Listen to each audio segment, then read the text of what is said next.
Welcome to only IAS. स्वागत है आप सभी लोगों का प्रीलिम्स बूस्टर न्यूज डिस्कशन में। आज है 20 नवंबर 2020। तो आइए देख लेते हैं ऐसे कौन से इंपॉर्टेंट आर्टिकल्स हैं जो आज हम कवर करने वाले हैं। इस सेशन की पीडीएफ आपको ओनली आईएएस के टेलीग्राम चैनल पे अवेलेबल मिलेगा, जिसका लिंक आपको डिस्क्रिप्शन बॉक्स में भी मिल जाएगा। जो हमारा पहला आर्टिकल है वो चपेरे वायरस के बारे में है। यूनाइटेड स्टेट्स का एक centre for disease control and prevention institution है CDC। उसने अभी हाल ही में ये अनाउंस किया कि इबोला की तरह बीमारी पैदा करने वाला जो एक चपेरे वायरस है, जो अभी हाल ही में बोलीविया में डिटेक्ट किया गया है, उसके पास ह्यूमन टू ह्यूमन ट्रांसमिट होने की क्षमता है। यानी कि ये एक इंसान से दूसरे इंसान को फैल सकता है। ये चिंता की बात है। अभी तो एक ऐसी ही बीमारी से हम जूझ रहे हैं, that is covid. In between हमारे सामने एक और वायरस आ गया है जो इंसान से इंसान में फैल सकता है। हालांकि इसका स्प्रेड अभी बहुत ही लिमिटेड है, इसीलिए चिंता की बात नहीं है। जो चपेरे वायरस है वो उसी वायरस की फैमिली से बिलोंग करता है जिससे इबोला वायरस बिलोंग करता है, that is adeno virus family. इसी फैमिली के वायरस से इबोला वायरस डिसीज भी होती है। ये जो चपेरे वायरस है, ये चपेरे हेमोरेजिक फीवर कॉज करता है, जो कि एक बहुत हाई फीवर होता है, पेनफुल होता है और लीथल भी हो सकता है, खतरनाक भी हो सकता है। इतिहास की बात करें तो जो चपेरे वायरस है वो सबसे पहले बोलीविया में 2004 में डिटेक्ट किया गया था। जो बोलीविया का चपेरे रीजन है, वहां पर बोलीविया की लोकेशन देख लेते हैं। देखिए ये है साउथ अमेरिका, और साउथ अमेरिका में ये जो कंट्री है वो बोलीविया है।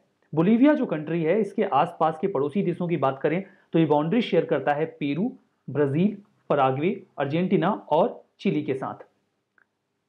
बोलीविया का जो चपेरे रीजन है वो यहां मैप में दिखाया गया है, दैट इज चपेरे रीजन।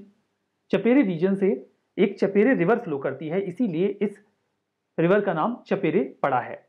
अब यहां पर फॉर द फर्स्ट टाइम इसे 2004 में डिटेक्ट किया गया था, लेकिन बाद में ये गायब हो गया। फिर 2019 में ये एक बार फिर से देखा गया, जहां पर 2 लोगों को ये वायरस इन्फेक्ट करता है, और इसे क्योर करते हुए जो 3 मेडिकल पर्सनल्स थे वो भी इन्फेक्ट हो जाते हैं और उनकी जान चली जाती है। उसके बाद समझ में आया कि ये जो वायरस है ये तो एक्चुअली में खतरनाक है। वेक्टर के तौर पे देखिए, जो रैट्स होते हैं, चूहे, वो उसे फैलाते हैं। अगर डायरेक्ट कांटेक्ट में जो इन्फेक्टेड रोडेंट है उसका यूरिन या फिर उसकी कोई भी ड्रॉपिंग, कोई भी लिक्विड अगर किसी इंसान के कांटेक्ट में आ जाए तो वो पर्सन को इन्फेक्ट कर सकता है, या फिर एक व्यक्ति दूसरे इन्फेक्टेड पर्सन के कांटेक्ट में आ जाए तब भी ये फैल सकता है। डिसीज वेक्टर देखिए, कोई भी ऐसा एजेंट जो इन्फेक्शियस पैथोजन को कैरी कर सकता है, वाटर ड्रॉपलेट्स या कुछ भी और, कोई भी लिविंग ऑर्गेनिज्म, तो ये एक व्यक्ति से दूसरे व्यक्ति में फैल सकता है। सिम्टम्स में फीवर होता है, पेट से रिलेटेड कुछ पेन हो सकता है, वॉमिटिंग हो सकती है, मसूड़ों में खून आ सकता है, ब्लीडिंग गम्स हो सकता है, स्किन रैश, पेन, ये इसके सिम्टम्स होते हैं। ट्रांसमिशन पर्सन टू पर्सन हो सकता है बॉडली फ्लूइड के माध्यम से, और इसके सेक्सुअली ट्रांसमिट होने के भी सिम्टम्स हैं। चपेरे वायरस का देखिए कोई स्पेसिफिक ट्रीटमेंट, कोई दवाई तो है नहीं, सपोर्टिव केयर दिया जाता है, कुछ फ्लूइड्स नसों में दिए जाते हैं जो इसके खतरे को कम करते हैं। ट्रॉपिकल रीजन जो है वहाँ के लोग इसके ज़्यादा प्रभाव में आते हैं। साउथ अमेरिका के कुछ सर्टेन जो पार्ट्स हैं वो कॉमनली वहाँ पर ये बीमारी देखी गई है, या वहीं पर होने की संभावना ज़्यादा रहती है जहाँ पर पिग्मी राइस रैट्स पाए जाते हैं। वहाँ पर ये चूंकि कॉमनली पाए जाते हैं तो वहाँ खतरा भी ज़्यादा रहता है। आउटब्रेक रिसेंट 2019 का था, जहाँ पर बोलीविया की कैपिटल ला पेज में 2 इंडिविजुअल्स का केस आया था और 3 मेडिकल पर्सनल्स की जान गई थी। जो हमारा अगला आर्टिकल है वो परम सिद्धि एंड मिहिर के बारे में है। ये है क्या? ये इंडिया के सुपर कंप्यूटर्स हैं। दुनिया के मोस्ट पावरफुल 500 सुपर कंप्यूटर्स की लिस्ट जारी की गई, जिसमें इंडिया के 2 सुपर कंप्यूटर्स अपना नाम दर्ज कराते हैं। इनको 63rd और 146 रैंक मिलती है। 63rd रैंक दी जाती है परम सिद्धि को और 146 रैंक मिलती है मिहिर को। ये अच्छी बात है कि हम सुपर कंप्यूटर्स की रेस में आगे बढ़ रहे हैं। एक समय था जब हमारे पास एक भी सुपर कंप्यूटर नहीं हुआ करता था और हम दूसरे देशों से खरीदा करते थे, और अमेरिका ने तो हमें अपना सुपर कंप्यूटर देने से मना भी कर दिया था, जिसके बाद हमने प्लान बनाया कि हम अपना सुपर कंप्यूटर बनाएंगे। देखिए ये 5.267 petaflop high performance computing artificial intelligence super computer है। मतलब इसका परफॉर्मेंस बहुत बढ़िया है, अच्छी कंप्यूटेशन कैपेबिलिटी है, और ये एआई से लैस है, मतलब आर्टिफिशियल इंटेलिजेंस का इस्तेमाल ये कर सकता है। 5.267 पेटाफ्लॉप का मतलब क्या है? पेटाफ्लॉप का मतलब यहाँ फ्लॉप नहीं है, फ्लॉप तो मूवीज होती हैं, यहाँ पे ये फ्लॉप जितना ज़्यादा होगा, सुपर कंप्यूटर की जो कैपेबिलिटी है, स्पीड है, वो उतनी ज़्यादा होगी। पेटाफ्लॉप एक्चुअली में एक यूनिट है जो किसी सुपर कंप्यूटर की स्पीड को इंडिकेट करता है। अब ये 5.267 स्पीड अगर है पेटाफ्लॉप की, तो ये कितनी है? आपको आइडिया इस आधार पे लग सकता है कि जो दुनिया का सबसे फास्ट सुपर कंप्यूटर है फुगाकू, जो कि जापान का है, उसकी स्पीड 415.53 पेटाफ्लॉप है। मतलब हमारी 5 है, बहुत ज़्यादा कम है, लेकिन इनकी बहुत ज़्यादा है।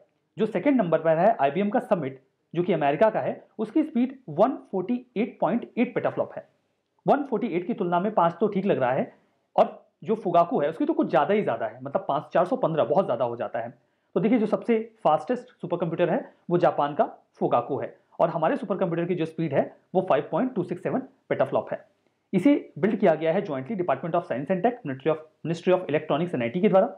नेशनल सुपर कंप्यूटिंग मिशन 2015 में लॉन्च किया गया था, जिसके माध्यम से हमने प्लान किया था कि हम इंडिया के लिए खूब सारे सुपर कंप्यूटर बनाएंगे।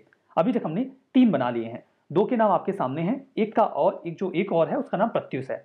इसे बाकी कॉन्सेप्चुलाइज किया जाता है centre for development of advance computing के द्वारा। एप्लीकेशन की बात करें तो deep learning, visual computing, virtual reality के फील्ड में, कंप्यूटिंग को एक्सेलरेट करने के फील्ड में, या ग्राफिक विजुअलाइजेशन के लिए सुपर कंप्यूटर्स का इस्तेमाल किया जाता है। जो कंप्यूटर्स हैं वो इंडिया का जो एकेडमिया है, जो इंस्टीट्यूशंस वगैरह हैं, साइंटिफिक रिसर्च, स्टार्टअप, इन सभी को मदद करेगा। मिहिर की बात करते हैं। मिहिर की जो स्पीड है वो 2.8 पेटाफ्लॉप है, मतलब इससे परम सिद्धि से लगभग आधी। ये 5.267 का है, और जो मिहिर है वो 2.8 पेटाफ्लॉप का है। इसे अभी national centre for medium range weather forecast Noida में इंस्टॉल कर दिया गया है, वो वहां पर काम कर रहा है। मिनिस्ट्री ऑफ अर्थ साइंसेज के पास जो सबसे पावरफुल सिस्टम है वो मिहिर ही है, जो इंडिया की फोरकास्टिंग स्किल को बेहतर कर रहा है।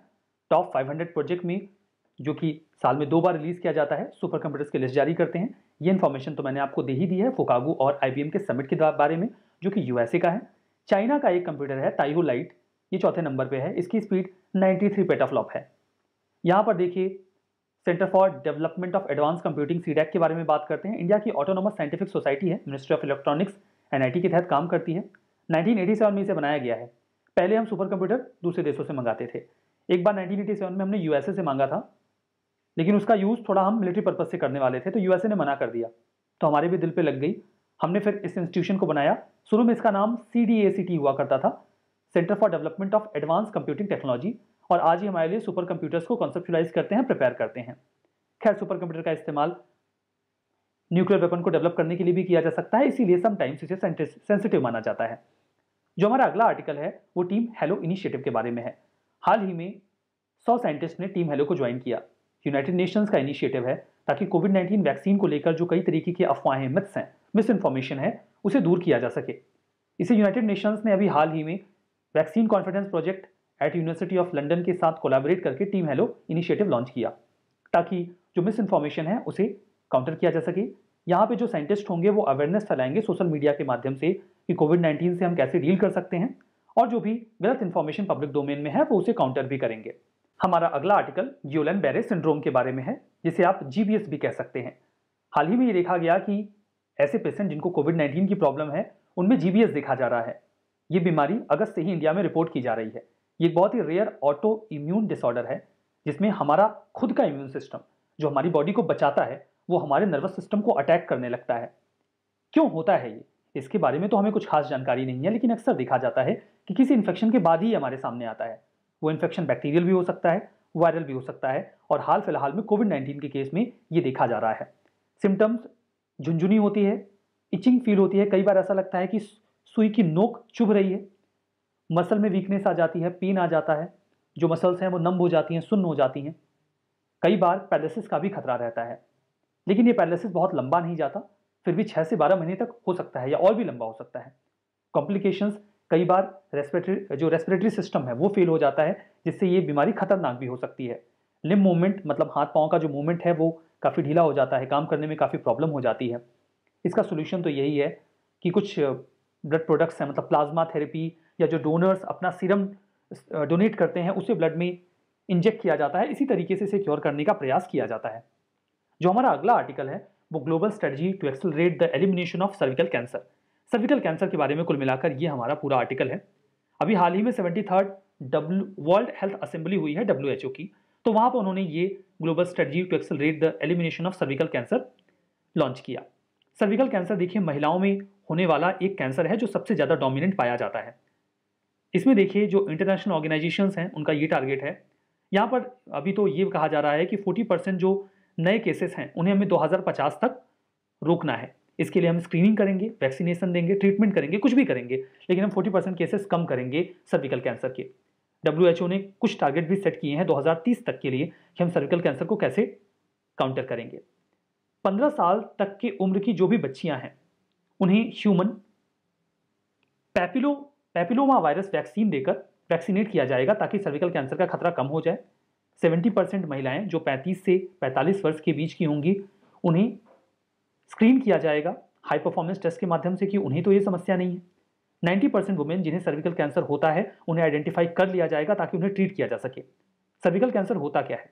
देखिए, सर्विकल कैंसर जो सर्विक्स होता है, जो फीमेल बॉडी पार्ट होता है, वुमेन बॉडी पार्ट होता है, वहां पर ये स्टार्ट होता है। जो सर्विक्स होता है वो यूट्रस के नीचे का हिस्सा होता है। एक हॉलो सिलेंडर होता है, सिलेंडर नुमा आकृति होती है जो किसी भी महिला के यूट्रस के नीचे के हिस्से को उसके वेजिना से जोड़ता है। सर्विकल कैंसर देखिए 4th मोस्ट कॉमन कैंसर है जो पूरी महिलाओं में दुनिया भर में पाया जाता है और इंडिया में इसका खतरा काफी ज्यादा रहता है। 2018 में हाईएस्ट केसेस सर्विकल कैंसर के इंडिया में देखे गए। इसमें प्रॉब्लम यह है कि जो ह्यूमन पैपिलोमा वायरस दिया जाता है वैक्सीन, ये अभी भी हमारे इंडिया में नेशनल इम्यूनाइजेशन प्रोग्राम का पार्ट नहीं है। दिल्ली और पंजाब ही कुछ ऐसे स्टेट्स हैं जहां पर, या यूटी हैं, जहां इसे स्टेट हेल्थ प्रोग्राम का हिस्सा बनाया गया है। मतलब इस पर अभी भी बहुत ज्यादा ध्यान नहीं दिया जा रहा है, इसीलिए समस्या ज्यादा है। जो हमारा अगला आर्टिकल है वो नेशनल पॉपुलेशन रजिस्टर के बारे में है। हाल ही में जो रजिस्ट्रार जनरल ऑफ इंडिया है उन्होंने ये क्लैरिफाई किया कि शेड्यूल और क्वेश्चनियर तो नेशनल पॉपुलेशन रजिस्टर के लिए तैयार कर लिया गया है, एनपीआर के लिए वो फाइनलाइज किया जा रहा है कुल मिलाकर, लेकिन 2021 का सेंसस फर्स्ट फेज का कब से स्टार्ट होगा इसका हमारे पास कोई अभी इंफॉर्मेशन अवेलेबल नहीं है। देखिए, जो एनपीआर का डेटा है वो उसके साथ ही गैदर किया जाता है जब सेंसस होता है। हालांकि सेंसस और एनपीआर का डेटा दोनों डिफरेंट एक्सरसाइज हैं, लेकिन चूंकि काम सिमिलर होता है तो एक साथ ही कर लिया जाता है, नहीं खर्चा डबल हो जाएगा। एनपीआर देखिए एक ऐसा मैकेनिज्म है जिसमें इंडिया में रह रहे यूजुअल रेसिडेंट का डेटा गैदर किया जाता है। कौन कौन है इंडिया में जो इंडिया का यूजुअल रेसिडेंट है? यूजुअल रेसिडेंट सामान्य रहवासी उसे कहा जाता है, या रहने वाला व्यक्ति जो कम से कम 6 महीने से एक पार्टिकुलर प्लेस पर लोकल एरिया में रह रहा हो। वो इंडियन भी हो सकता है, कोई फॉरेनर भी हो सकता है। एनपीआर का data for the first time 2010 में कलेक्ट किया गया था और बाद में इसे 2015 में अपडेट भी किया गया था। देखिए, यहाँ पर जो भी लोकल लेवल पे लोग रह रहे हैं, डिस्ट्रिक्ट, सब डिस्ट्रिक्ट, स्टेट और नेशनल लेवल पे लोगों का डेटा गैदर किया जाता है। इसमें जो सिटीजनशिप एक्ट है 1955 का, जब इसमें अमेंडमेंट हुआ था 2003 में, उस अमेंडमेंट का नाम था registration of citizens and issue of national identity cards. उस दौरान ये कहा गया था कि हम एक एनपीआर करेंगे, एक्सरसाइज, जिसमें जो भी नॉर्मल रेसिडेंट हैं उनका डेटा गैदर करेंगे और उन्हें एक आइडेंटिटी कार्ड भी देंगे। ये हर यूजुअल रेसिडेंट के लिए जरूरी है कि वो अपना नाम एनपीआर में इंक्लूड करे। यहां पर कॉम्प्रिहेंसिवली आइडेंटिटी डेटाबेस प्रिपेयर करने की बात की जा रही थी। यूजुअल रेसिडेंट वो व्यक्ति होता है जो किसी एरिया में 6 महीने से रह रहा हो या उससे अधिक समय तक रहने का प्लान रखता हो। तो ये बातें एनपीआर के बारे में। जो हमारा अगला आर्टिकल है वो ड्यूकेन मस्कुलर डिस्ट्रॉफी के बारे में है, जिसे आप डीएमडी कह सकते हैं। अभी संदीप ईश्वरप्पा जो कि असिस्टेंट प्रोफेसर हैं IISc बेंगलुरु के, उन्होंने एक नए जेनेटिक ट्रीटमेंट की बात की जिसकी मदद से हम डीएमडी को क्योर कर सकते हैं, ड्यूकेन मस्कुलर डिस्ट्रॉफी को। डीएमडी जो है ये एक severe type of muscular dystrophy है जिसमें मसल्स के मूवमेंट में प्रॉब्लम हो जाती है। मतलब आप मसल्स को आसानी से, कुछ जिसको भी ये प्रॉब्लम है वो हिला नहीं पाता है, उसे काफी समस्या हो जाती है। ये सामान्यतया लड़कों को अफेक्ट करती है, बॉयज को अफेक्ट करती है। फीमेल्स में अगर ऐसी प्रॉब्लम आती भी है तो बहुत माइल्ड होती है, बहुत ज्यादा हैवी नहीं होती। मसल वीकनेस इसकी सबसे बड़ी प्रॉब्लम है। 4 साल की एज के बाद ये प्रॉब्लम स्टार्ट होती है और धीमे धीमे और भी ज्यादा खराब होती चली जाती है। मसल लॉस सबसे पहले शुरू होता है थाइज में, उसके बाद धड़ के नीचे के हिस्से में, और फिर ये हाथों में भी हो सकता है। ये एक प्रकार की जेनेटिक प्रॉब्लम होती है जो पीढ़ी दर पीढ़ी आगे बढ़ सकती है। शुरू में जब बच्चा पैदा होता है तो नॉर्मल होता है। इसमें प्रोग्रेसिव प्रॉब्लम होती है, मतलब पहले प्रॉब्लम थोड़ी सी रहेगी और फिर बढ़ती चली जाती है। फिर खड़े होने में प्रॉब्लम होने लगती है, चलने में प्रॉब्लम होने लगती है। वो मसल्स जो अफेक्ट होती हैं वो कई बार बड़ी भी दिखने लगती है। कई बार तो जो माइंड का हिस्सा है वो भी इन्फेक्ट पाया जाता है, मतलब इंटेलेक्चुअल डिसेबिलिटी भी इसकी वजह से हो सकती है। ये जेनेटिक म्यूटेशन की वजह से होता है। बॉडी में देखिए एक डिस्ट्रोफिन प्रोटीन पाया जाता है मसल्स में, जो मसल मूवमेंट को असिस्ट करता है। इसमें उस प्रोटीन की कमी हो जाती है और उस प्रोटीन की कमी की वजह से जो मसल मूवमेंट है वो वीक हो जाती है। इसका कोई क्योर तो नहीं है। फिजिकल थेरेपी या फिर कुछ अटैच करके इक्विपमेंट वगैरह अटैच करके बॉडी मसल्स को सपोर्ट करने के लिए थोड़ा बहुत इसके प्रॉब्लम को जो है वो एड्रेस करने की कोशिश की जा सकती है। हमारा अगला आर्टिकल माइक्रोवेव वेपन्स के बारे में है। अभी कुछ इंटरनेशनल न्यूज़पेपर्स में यह कहा गया कि चाइना ने इंडिया के सोल्जर्स के ऊपर माइक्रोवेव वेपन का इस्तेमाल किया। इंडियन आर्मी ने अभी इस बात को बिल्कुल क्लैरिफाई किया है कि एक फेक न्यूज़ है, ऐसा कुछ भी नहीं हुआ है। माइक्रोवेव का इस्तेमाल जो है वो ईस्टर्न लद्दाख के रीजन में नहीं हुआ है, जैसा कि मीडिया आउटलेट्स में कहा जा रहा है।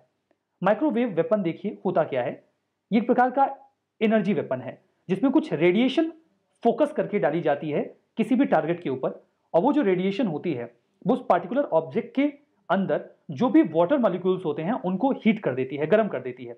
अब इससे होता यह है कि अगर वो लिविंग ऑर्गेनिज्म है, जैसे कि इंसान है या कोई भी और जीव है, तो बिना आग लगे ही उसे ऐसा महसूस होगा कि उसका पूरा शरीर जल रहा है। इसमें सोनिक लेजर या फिर माइक्रोवेव का इस्तेमाल किया जाता है, या इलेक्ट्रोमैग्नेटिक रेडिएशन का भी इस्तेमाल किया जाता है। माइक्रोवेव रेडिएशन जो होती हैं उनकी जो तरंग दैर्ध्य होती है, जो उनकी वेवलेंथ होती है, वो रेडियो वेव से थोड़ी कम होती है। अब यहां पर देखिए वही बात कि वो अगर ह्यूमंस के ऊपर इस्तेमाल किया जा रहा है तो स्किन के अंदर जो वाटर मॉलिक्यूल्स हैं वो हीट हो जाते हैं, इससे पेन होने लगता है और डिस्कंफर्ट फील होने लगता है। अब न्यूज़ तो यही थी कि इसका इस्तेमाल करके इंडियन सोल्जर्स को ईस्टर्न लद्दाख के रीजन से पीछे ढकेलने का प्रयास किया गया, बट ये एक फेक न्यूज़ थी। कई सारी कंट्रीज हैं जो इस सिस्टम को डेवलप कर चुकी हैं। ये भी कंसर्न रेज किया जाता है कि इससे आइज डैमेज हो जाती है अगर इस्तेमाल किया जाए तो, और भविष्य में कैंसर की भी संभावना रहती है। चाइना ने माइक्रोवेव वेपन जिसका नाम पॉली WB1 था, ऐसी मान्यता है कि इसे 2014 में पोर्ट्रे किया था, शोकेस किया था।